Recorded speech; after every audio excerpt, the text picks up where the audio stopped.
Hello everyone and welcome back to another video. In the last section, we had a brief refresher on the Flask API.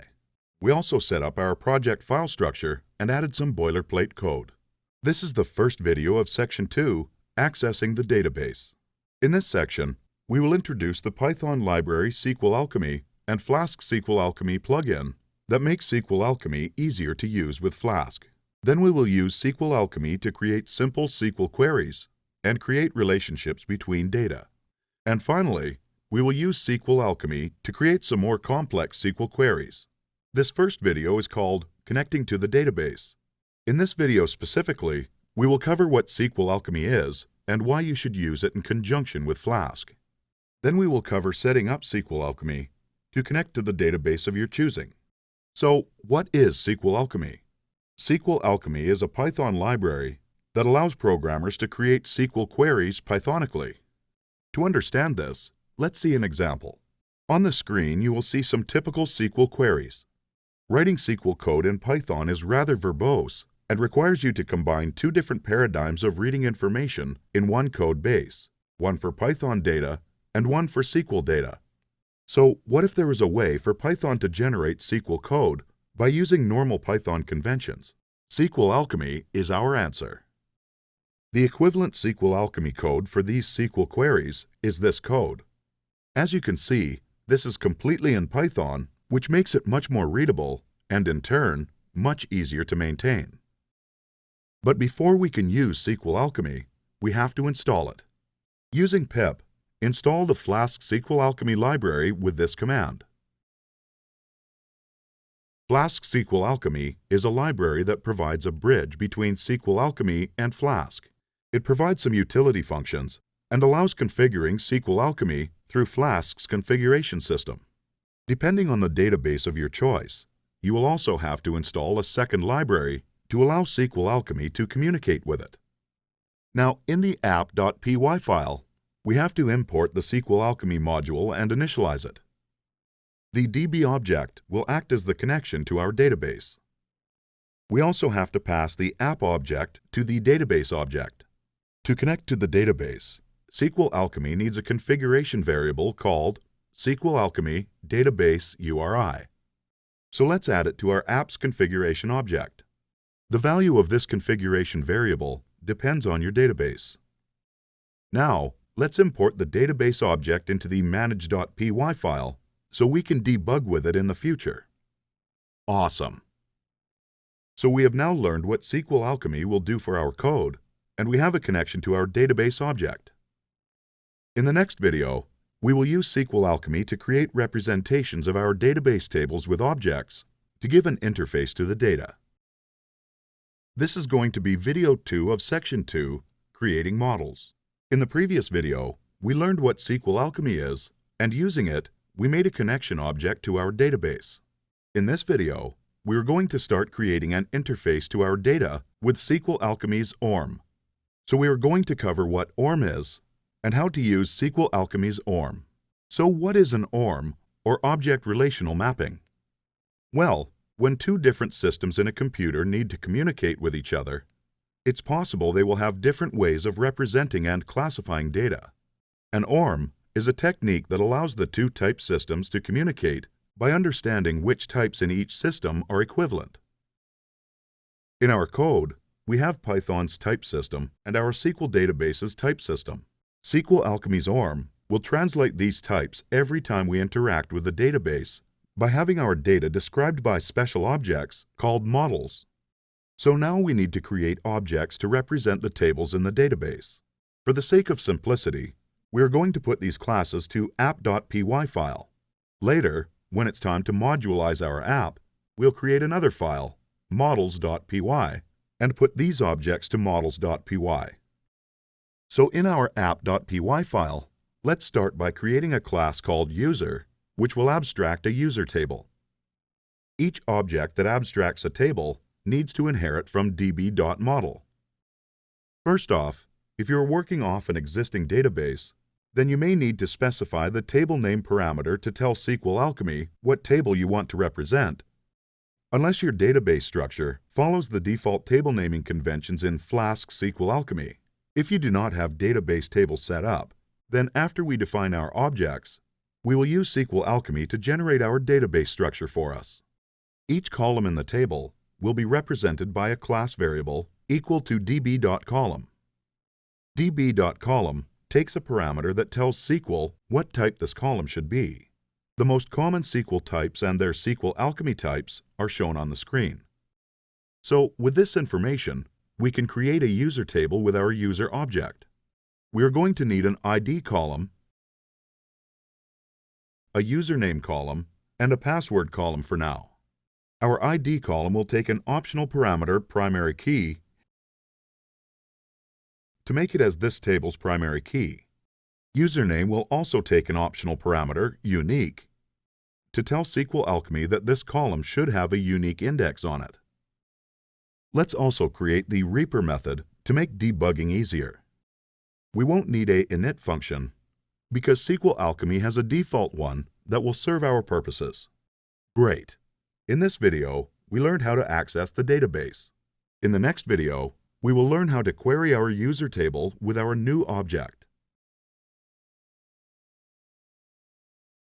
In the last video, we learned what an ORM was, and using SQL Alchemy's ORM, we created representations of our database tables using Python classes.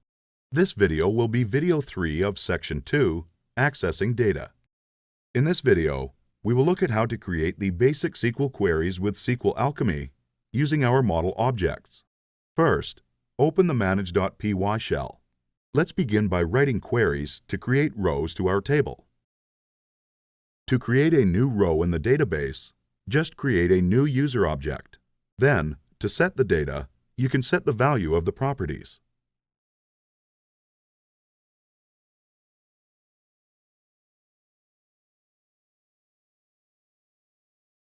To save any changes you have made to the database, you have to explicitly tell SQL Alchemy about them by adding your object to the session.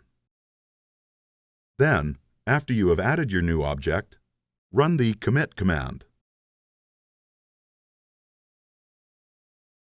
After we have committed our changes, our database should now have a new row in the user table. Next, we need to be able to read the data in our tables. As you saw in the last video, each model has a query object attached to it. This object holds all the methods which we will use to read data from the table. First off, we can read all of the rows in the table by running the all method. Or, we can use the first method to only return the first row in our database. Also, we can use the get method to return a row if we already know that row's primary key. There are also Flask SQL Alchemy specific methods to return data. First, there is the first or 404 method that works exactly the same as the first method. But if there are no rows to return, this method will fire the Flask abort function to return a 404 to the user's browser. There is also a get or 404 method that has the same functionality as the first or 404 method, but for the get method. To start filtering our results, let's use the limit method. The limit sets the total number of rows that can be returned by passing an integer.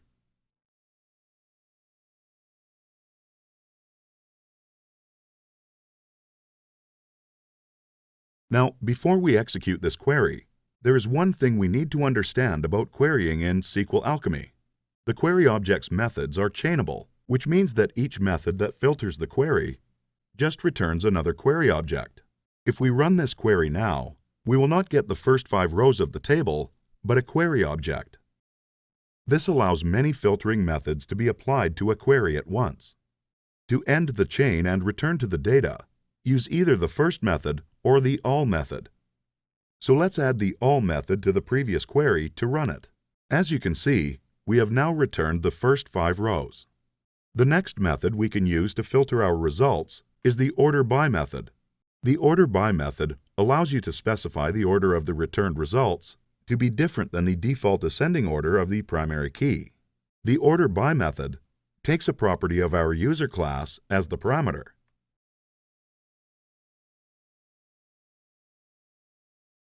If you want descending order rather than the default ascending order, Add the DESC method to the past property.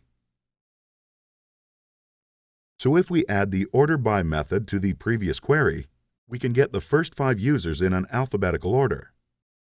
Finally, we can use the filter by method to filter our results by exact values. The filter by method is used to create simple where SQL queries. If we knew the username of a user we want to query by,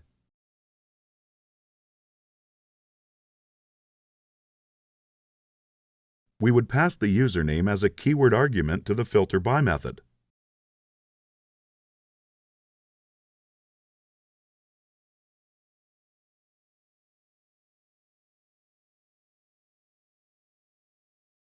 We can pass arguments for as many columns as we want. This query will look for any user whose username is Alex, but their password column is some password. Now, as I said before, these create rather simple where clauses. But we will look at creation of advanced queries in Video 5 of this section. Let's see how to create update queries with SQL Alchemy. To update rows, we will first need a query object.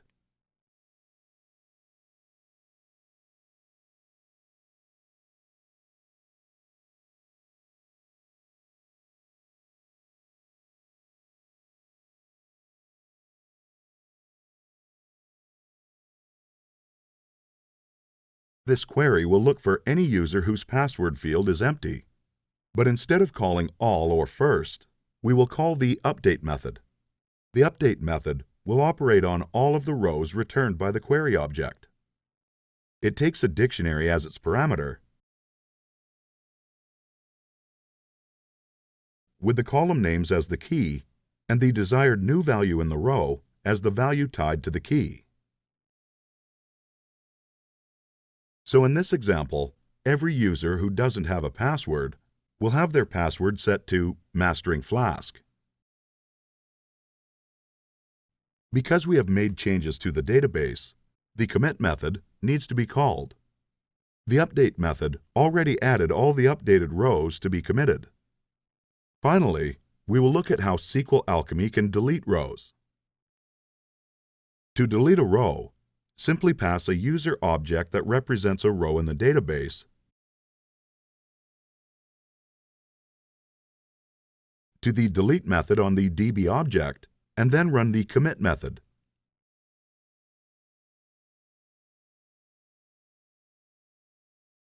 Awesome! So we have covered a lot of ground in this video. Using our user object, we were able to generate, insert, select, update and delete queries, all from our Python interface without ever writing a single line of SQL. In the next video, we will cover how to create relationships between data to allow for more powerful queries.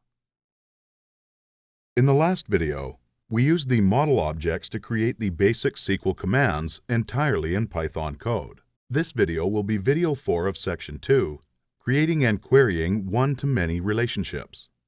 In this video, we will look at how we can represent data that is incorporated between many tables in our database and how to query that data. In a typical web application, data is rarely isolated.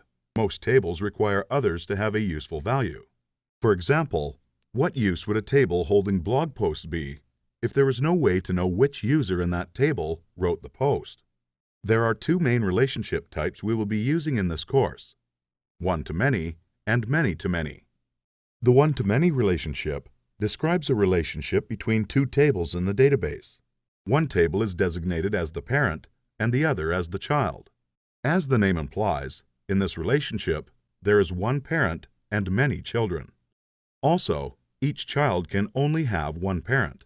This example shows that a user can have many posts, but each post can only have one user. This is how we would designate an author for each post in a database. The current slide shows how this is implemented. Each child in the database contains the primary key of the parent row. This allows for some very fast queries in the post table when we want to get all the posts for a user, because it's a very simple where query. Let's start creating some of these relationships.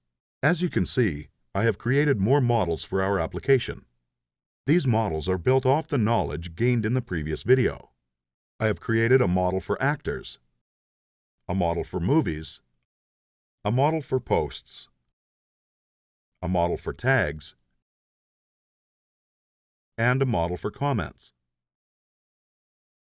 Using these models, we will start creating relationships between them to create the functionality we saw in the first section. Let's start with a one-to-many relationship between the user model and the post model.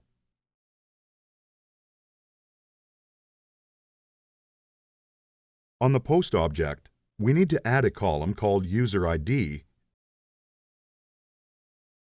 that will hold the reference to the parent object, which is the user.id in this case. This column will take a second parameter, db.foreignkey, which marks this column as having a foreign key reference to another table's primary key. db.foreignkey takes a string representation of the column that this value is referencing. In this case, it is the user.id column. And now, on our user model, we need a class variable called posts that is equal to db.relationship db.relationship is a helper class that automates all the special querying that needs to be done with relationships. First, we pass a string to specify the model this relationship is connected to. Then, the backref keyword argument allows us to access the parent object from the child objects. The value of the argument is the name of the attribute on the child object. In this case, the user object will be accessible from the posts object by accessing the user attribute. Finally, we have the lazy keyword argument. This tells SQL Alchemy how to load in the child objects when a parent object is accessed. We are going to set this to dynamic, which tells SQL Alchemy to load the posts only when they are accessed. So now we can go to the shell and test this feature out. First, use the db.createAll function again to create the new tables. Let's create a new post object.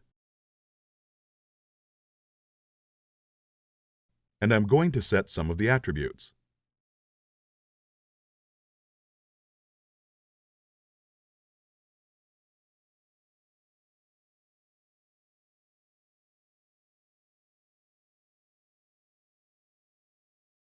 But before we save it, grab any user and put it in a variable called user.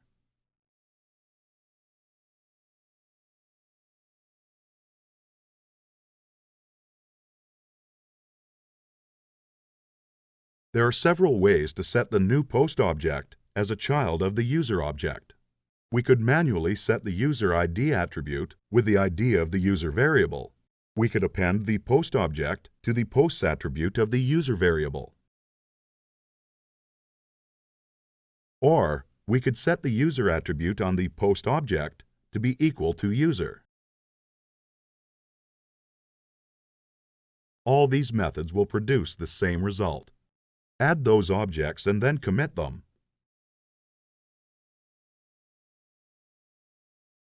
And now we can see how we can use this relationship to query our data.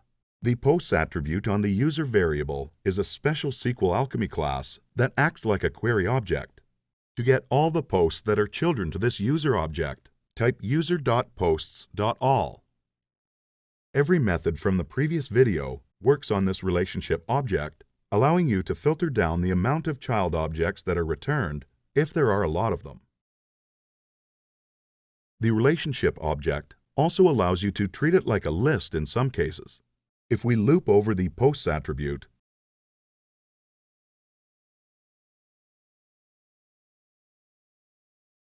it's as if we were looping over the result of users.posts.all. Oh, I'm sorry, there was a typo. Be careful when you type in your shell. We can also access the user object in the user variable by using the user attribute on our post object. Great! We covered the two main types of relationships in database data, one-to-many. In the next video, we are going to cover many-to-many relationships. In the last video, we learned about one-to-many relationships. This video will be video 5 of Section 2, Creating and Querying Many-to-Many Relationships. In this video, we'll look at how we can represent data that is interconnected between many tables in our database and how to query that data. Specifically, we'll look at many-to-many relationships. Just like one-to-many relationship, the many-to-many relationship also describes a relationship between two tables in the database. But in this relationship, an arbitrary number of connections can be made between two rows in a database. In the current example, we see that many-to-many relationship can describe the relationship between tags and posts on a typical blog. Each post can have many tags, and each tag can be set on many posts. This is achieved by having a third table to hold the relationship data rather than holding the relationship on each row. The primary keys of each object are stored on each row. If we want all of the tags on the post with an ID of 1, we would perform two queries. First, we would select the rows in the post tag table that had a post ID of 1, and then take the tag IDs in the results to query the tag table. It's also possible to store some information about the nature of the relationship by adding extra rows to the intermediate table, which we will do in this video. Before we move on to the many-to-many relationship, let's add two more one-to-many relationships. Each movie will have only one director, so let's add a director ID attribute to the movie model that points to our actor.id. This will not point to a user ID because actor objects representations of people, while user objects are stores in login data. Now, on the actor model, add a directorships attribute that references the movie object. Also, let's add a relationship between post objects and comment objects. On the comment model, we need a post ID column. And on the post model, add a db.relationship to the comment model under the comments class variable. Now we can learn how to create a many-to-many relationship. First, we will need to create the extra table that we saw earlier. A new variable called tags in the app.py file will be set to a new db.table object. The table object is slightly different from the model class in that it does not provide any of the abstractions that we have been using in this section. It is just a primitive way of defining a table in a database. This is fine for our purposes because we will never directly query this table. The db.table takes column objects just like the model objects. Let's use them to set up the schema we saw earlier. All that is left is to add a db.relationship object to the post object under the tags class variable. This time, however, the secondary keyword argument will be used to tell SQL Alchemy that the relationship should be stored in our new table. Now in the manage.py shell, let's start using our new relationship. Let's first create some tag objects and save them to the database.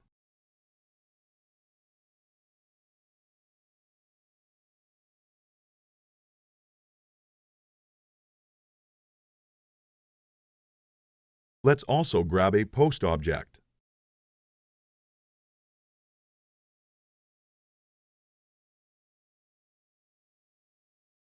Now we have a relationship that can be queried on both the tag objects and the posts.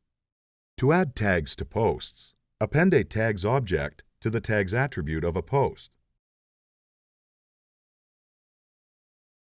To add a post to a tag, append the post object to the posts attribute of a tag. Now save the post object to the database to save our changes.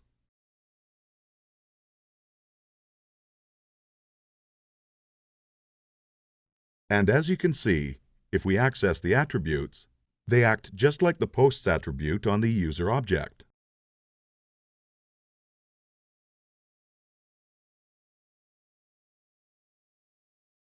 Oops, I made a typo. Now we face a problem because we need to create a many-to-many relationship between actors and movies to describe the actors' roles in movies. But we need a way to store what role they played in the film. Thankfully, SQL Alchemy has a way of storing information in a many-to-many relationship by having the relationship go through a model rather than a table object. Let's define a new model called Movie Role.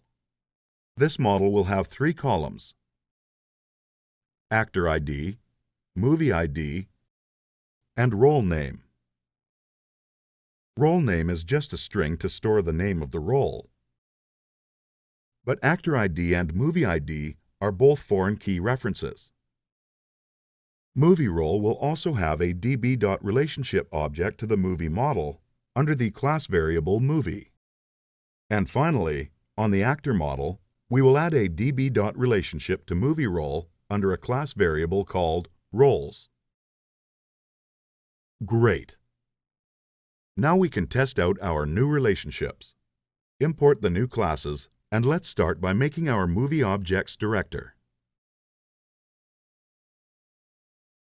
We need a new actor, for instance, and I'm going to go ahead and set some of the attributes.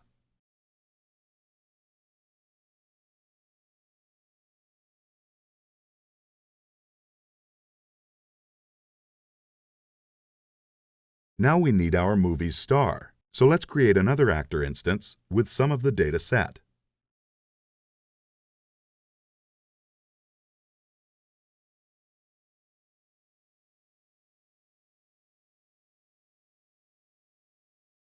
Now we need a movie for our actor to star in.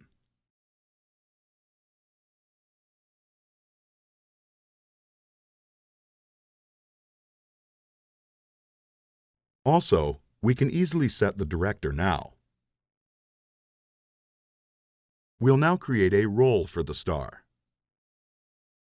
Let's create a new movie role instance and set the name of the role.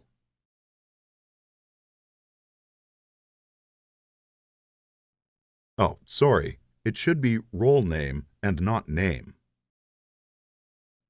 Be careful while creating new instances. Next, we need to save the movie under Movie Role, and then we will append Movie Role to Roles attribute of our star actor.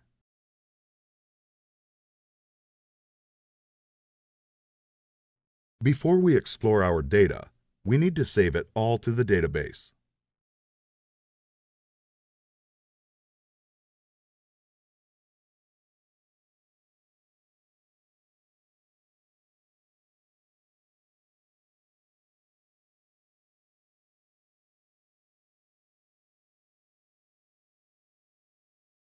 Let's look at our actors' roles. We can access the data by looping over the roles attribute.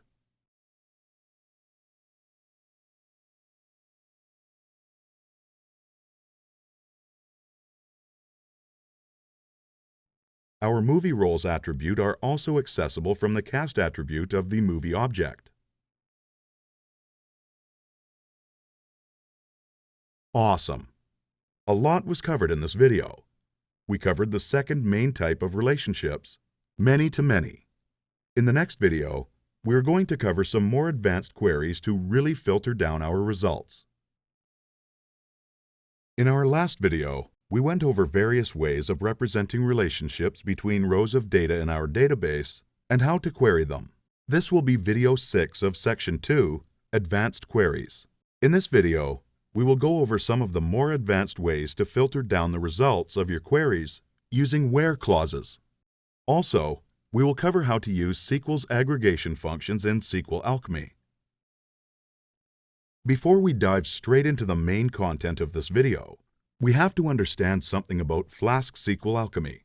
In normal SQL Alchemy, queries aren't made on the model object, but are done in the db.session object like so. Flask SQL Alchemy provides the syntactic sugar to express the same query in this manner. As you can see, these two methods are equivalent. But there is one important difference. With this new syntax, we can specify exactly which rows we wish to query. In this example, I'm only returning the IDs and titles of the post objects. This might not seem useful now, but it will become vital when complex queries need to be generated. In a previous video, we used the filter by method to filter the number of rows that were returned from our queries. Filter by is a simplified version of filter method, which we will be using from now on. Unlike the filter by method, which takes keyword arguments and searches for exact values, the filter method takes equality statements as positional arguments. Let's see an example. If I wanted to search for all actors whose first name was John, I would pass a statement like this.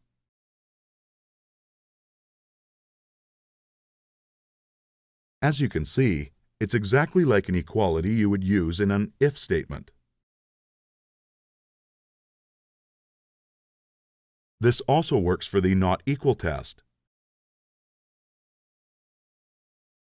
Greater than, less than or equal to,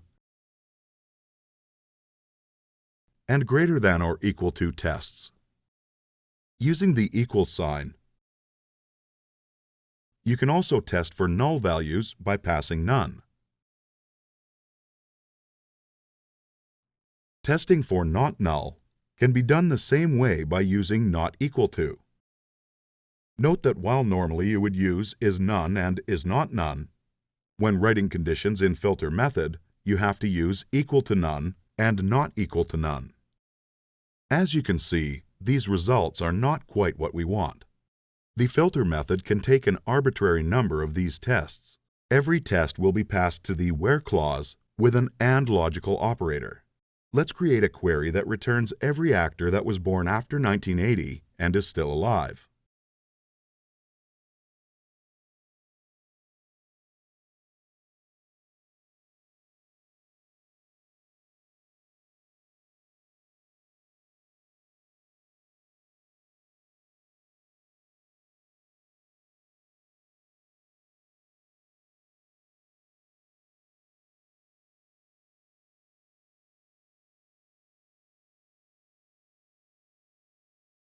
Now let's cover some other ways to test values in the filter method.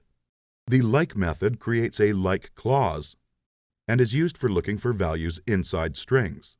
Passing this string to it will look for any name that starts with a J, because the percentage sign acts as a wildcard operator. The in method is equivalent to the in SQL method and tests if the value of the column is equal to any of the values of a list.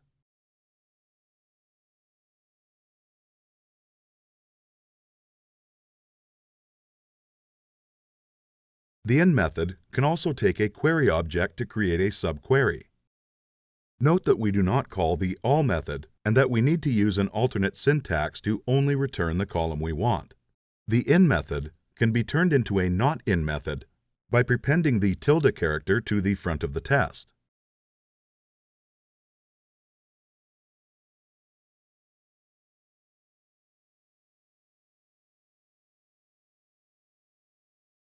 So far, whenever we passed multiple values to the filter method, it has combined them with AND operator in the resulting SQL query.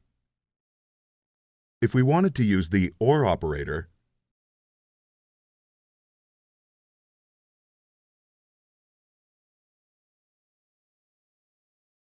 this query will search for any actor whose first name starts with J or ends with N. With these filters, almost every SQL where clause can be replicated with SQL Alchemy. So now we can get the exact rows we want. Let's move on to aggregating the rows. In SQL, you have functions like max, min, sum, and count, which operate on the returned rows from the query. To achieve this functionality in SQL Alchemy, we will use the func object. Let's see an example of returning the number of user objects before we jump into specifics. This query uses an alternate syntax for querying, so we pass in a func method call.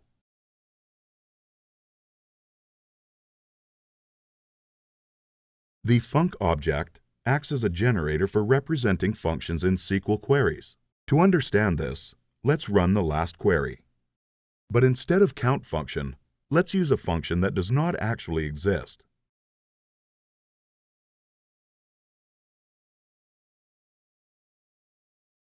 As you can see, in the SQL run on database, Our fake function was called on the user.id column. This is because funcObject allows any SQL Alchemy to support any function in a database. The function passed to SQL will be the method name that was called on the funcObject. So, min, max, and sum functions can be used very easily. These functions can be used in conjunction with GroupBy method on query class. It creates a GroupBy clause in the resulting SQL. This example query counts the number of actors having the same first name. We can see that we have 2 Johns in our database. Now we have the tools to recreate any aggregation function in SQL Alchemy. Awesome! That brings this section to a close. Over the course of this section, we have learned how to represent any SQL query in a Pythonic way. We learned what an ORM was and how it will help us interact with the database by abstracting the details. In the next section, we will look at the more advanced functionality of Flask's template library, Jinja.